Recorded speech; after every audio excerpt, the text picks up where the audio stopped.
Hi, happy Wednesday. How's your week going so far? I don't know about you, but I'm having a pretty good week. It's been really busy, and I did something to my back, and I feel like I've been hobbling around like an old grandma, and I like literally my back hurts so bad, and I've been stretching and I've been doing all these things. So I'm actually going to my first ever chiropractor appointment tomorrow. Has anybody here gone to a chiropractor before? How do you like it? Let me know because I've not that I have anything against it, I just have never gone. And so I'm a little bit, excited, worried. I don't want to like anything to get super messed up. So anyway, hopefully it goes well. Let me know if you go to a chiropractor, if you like it, and hopefully I'll be able to walk normally tomorrow. So, all right.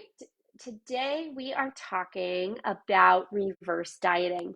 So I asked yesterday in the group, as I always do, the discussion question was, what do you know about reverse dieting? And the reason why I ask is because it's actually a really critical piece of the program that I do with clients. And I think that's really important for you all to understand, whether you are working with me right now, whether you want to work with me, or even if you aren't and you just kind of want to increase your nutrition knowledge. This is one of those things that I think is really important, a key concept to understand. So when I'm saying dieting, let's just clarify first. I don't mean um, like on a diet, keto diet or paleo diet or Weight Watchers or whatever a diet is, because as we know, there are lots of different definitions for diet. We have our fad diets, we have our diet, which is just all of the food that we eat on an individual basis, right? That's our diet. And then when we're talking about dieting in terms of your macronutrients, that we're talking about being in a caloric deficit in order to work through fat loss. So I just wanted to clarify that before we jump in. So reverse dieting is using that definition of dieting, as in we worked through a caloric deficit. So the reason why most diets, these diets, the fad diets, um, end up producing weight regain after you stop doing it is because you've been in a caloric deficit, and we can just go back and redefine that if you're maybe not familiar or if you need a refresher.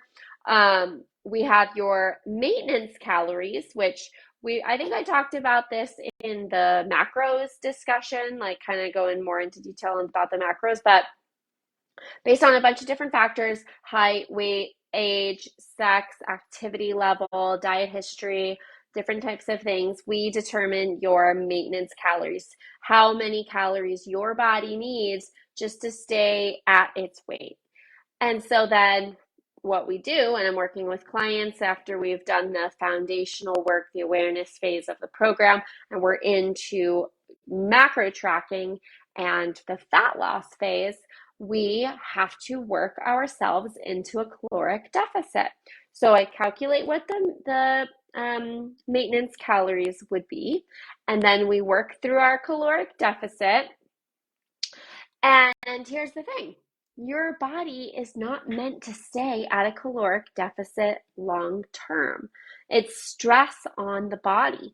Your body is not meant to be like losing fat always. And people who are chronically dieting or cycling through different diets, trying all the different things, it's this yo-yo effect because your metabolism adapts. And that's what we want to avoid. We don't want your metabolism to adapt to this new low calories when your maintenance calories should be up here. But if you've been down here for too long, well, we're really adaptable creatures. As humans, our body's super adaptable. We're designed to stay alive.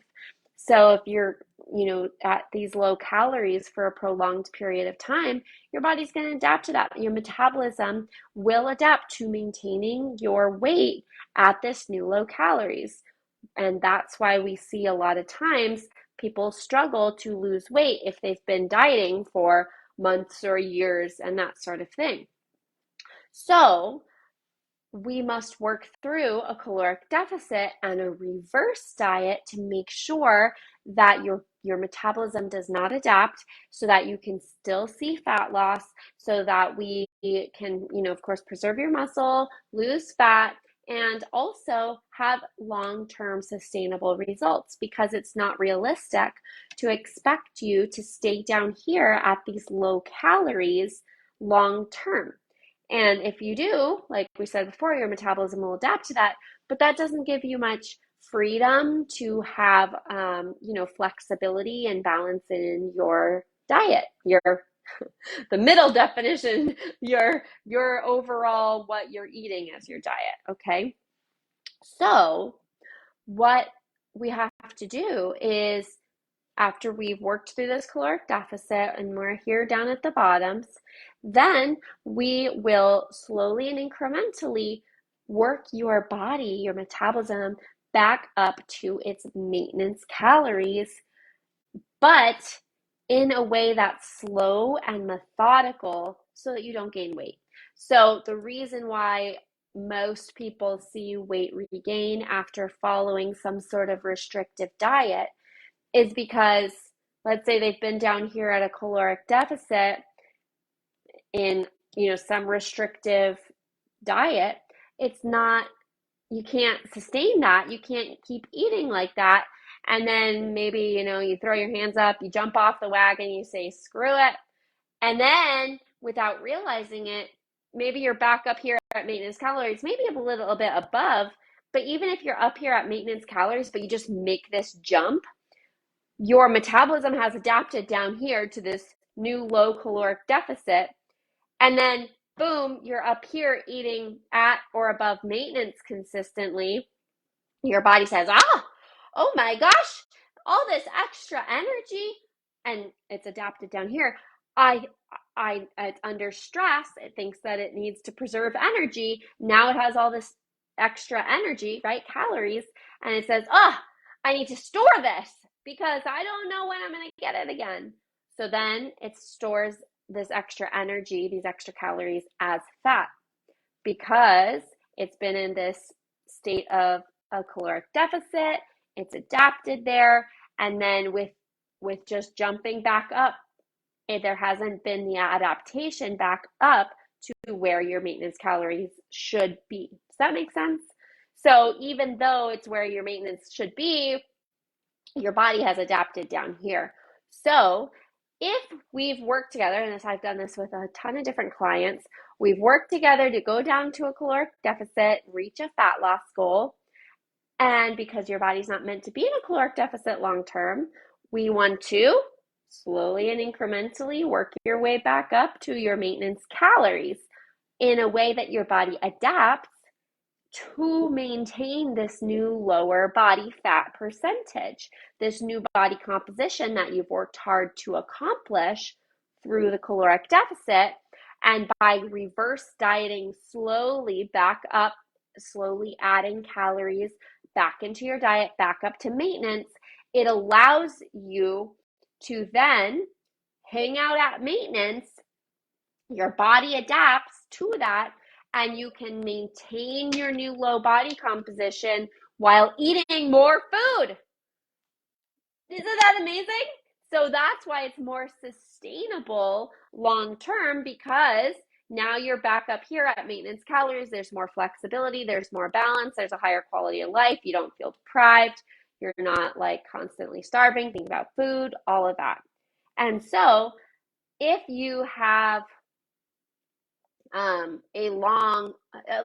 bigger fat loss goal, let's say with the first caloric deficit, you're able to lose 10 or so pounds. Well, we want to do a diet break. So we're going to reverse diet you back up to maintenance, hang out here for a little bit to get your body out of that stressful situation, reduce the cortisol, make sure your body's hanging out, chilled out, adapted to maintenance calories, but at this new body composition, that 10 pounds down of fat. And then, if we're still not where you want to be, we can then work through another caloric deficit and back up with the reverse diet. And it has to be this cyclical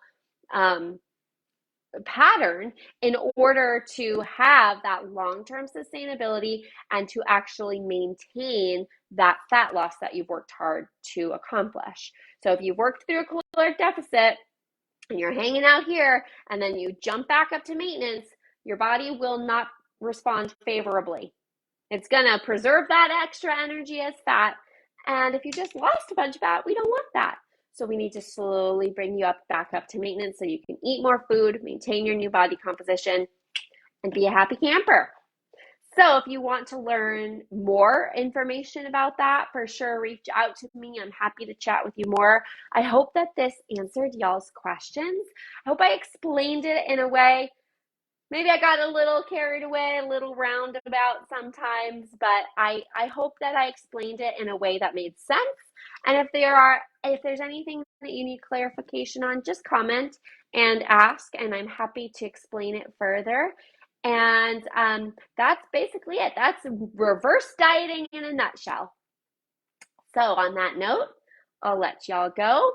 This was kind of, 12 minutes? Short and sweet, to the point. I don't want to take up a bunch of your time, but I hope that this was helpful. And if it was, I'd love for you to let me know so I know that what I'm doing is helping and giving you the information that you want to learn about. So I hope you all have a fabulous rest of your Wednesday. Wish me luck at the chiropractor tomorrow, and I'll be seeing you next week. Bye.